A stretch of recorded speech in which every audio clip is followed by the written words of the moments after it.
Hello friends, welcome back. इससे पहले की वीडियो में हमने class 10th IT 402 CBSE sample question paper का सेक्शन ए का ऑब्जेक्टिव टाइप क्वेश्चन डिस्कस किए थे।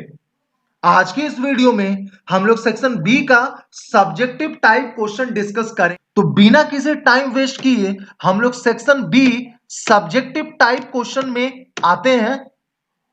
Answer any 3 of the given 5 question. तो जैसा कि मैंने आपको बताया था, सेक्शन बी 3 पार्ट में डिवाइडेड होगा, part A, part B and part C. तो हम लोग पार्ट ए का क्वेश्चन नंबर 6 देखते हैं। Communication skills are very important for any business. Explain any 2 elements of a communication process. तो इस क्वेश्चन में आपको कोई भी 2 एलिमेंट्स कम्युनिकेशन प्रोसेस का एक्सप्लेन करना है। ये 2 मार्क्स का क्वेश्चन है, तो आप कोई 2 एलिमेंट को एक्सप्लेन कर सकते हो। तो इसका आंसर हम लोग देखते हैं। यह सीबीएसई के द्वारा जारी किया गया मार्किंग स्कीम है। इन्होंने इस क्वेश्चन का आंसर दे रखा है, the various elements of a communication cycle are sender, the person beginning the communication. तो basically sender is the person who begin the communication, who sends the data, right? Next is message, the information that the sender wants to convey.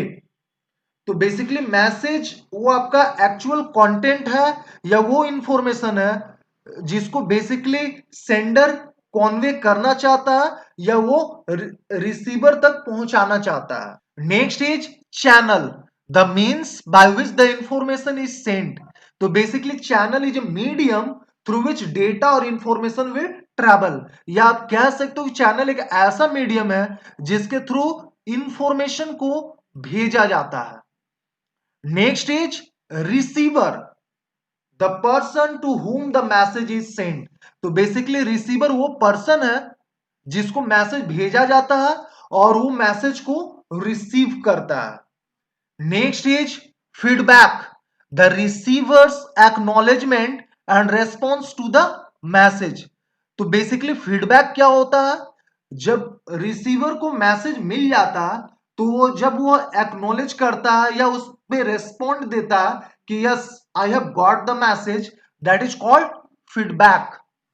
तो चलिए हम लोग next question देखते हैं। Question number 7, mention any 2 misconception about the entrepreneurship. तो इसका answer देखते हैं। Misconception number 1, the misconception is that every business idea needs to be unique और स्पेशल। तो लोगों में ये गलत फहमी है कि हर बिजनेस आइडिया यूनिक या स्पेशल होना चाहिए। Misconception number 2, the misconception we have is that a person needs a lot of money to start a business.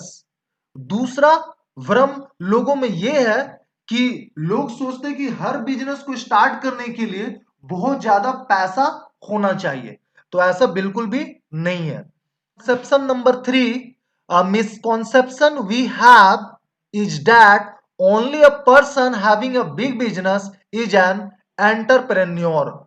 तो लोगों में ये भी भ्रम है, जिस पर्सन के पास बड़ा बिजनेस होता है वही एक बढ़िया एंटरप्रेन्योर हो सकता है। मिसकॉन्सेप्शन नंबर 4 देखते हैं हम लोग। A misconception we have is that entrepreneurs are born not made. तो हमारे पास एक गलत धारणा यह भी है कि उद्यमी पैदा होते हैं ना कि बनते हैं। तो इनमें से आप कोई भी 2 एक्सप्लेन कर सकते हो क्योंकि ये 2 मार्क्स का क्वेश्चन है। अब हम लोग नेक्स्ट क्वेश्चन देखते हैं। Question number 8, goal setting is a very essential factor in your personal life, list all the SMART methods to set the goals, explain a in brief. तो इसका आंसर देखते हैं। SMART goals are, S stands for specific. तो आपका goal बिल्कुल specific and clear होना चाहिए ताकि आप उस पर अच्छे से फोकस कर सको। M stands for measurable. तो आपका गोल बिल्कुल मेजरेबल भी होना चाहिए so that you can track your progress. Next is A which stands for achievable. तो अचीवेबल का मतलब क्या होता है, बड़े गोल को छोटे छोटे पार्ट्स में ब्रेक कर देना और उस छोटे छोटे पार्ट्स को स्टेप बाय स्टेप अचीव करके अपने फाइनल गोल तक पहुंचना। Next is R. R stands for realistic. ये स्टेप्स आपको ये बताता है कि आपका गोल बिल्कुल रियल है, रियलिस्टिक है and that matters to you. Next is T which stands for time bound. तो हर गोल का एक टारगेट डेट होना चाहिए so that you have fix deadline to focus on. हालांकि इनमें से आपको केवल लेटर ए को एक्सप्लेन करना था क्योंकि क्वेश्चन में क्लियरली मेंशन है list all the SMART methods to set the goals but explain a in brief. Now come to the question number 9। What are the measures to increase the performance of a computer system. तो देखिए आप अपने computer का performance को increase कर सकते हो आप अपने कंप्यूटर से अननेसेसरी फाइल्स को रिमूव करके, जो कि बेसिकली टेम्पोररी फाइल को। बट ये टेम्पोररी फाइल क्या होता है?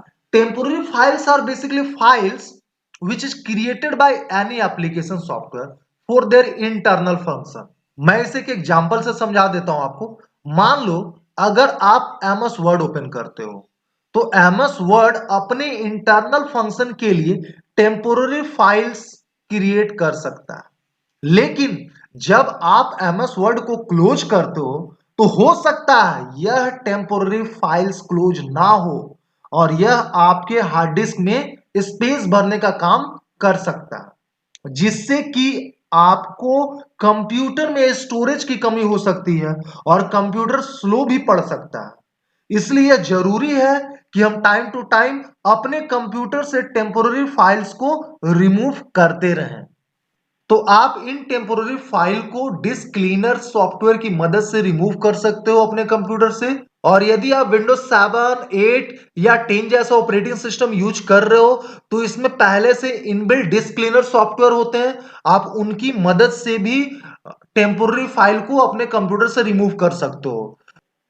मैं आपको एक सिंपल सा तरीका दिखा दे रहा हूं कैसे आप अपने कंप्यूटर से टेम्पोररी फाइल को रिमूव कर सकते हो।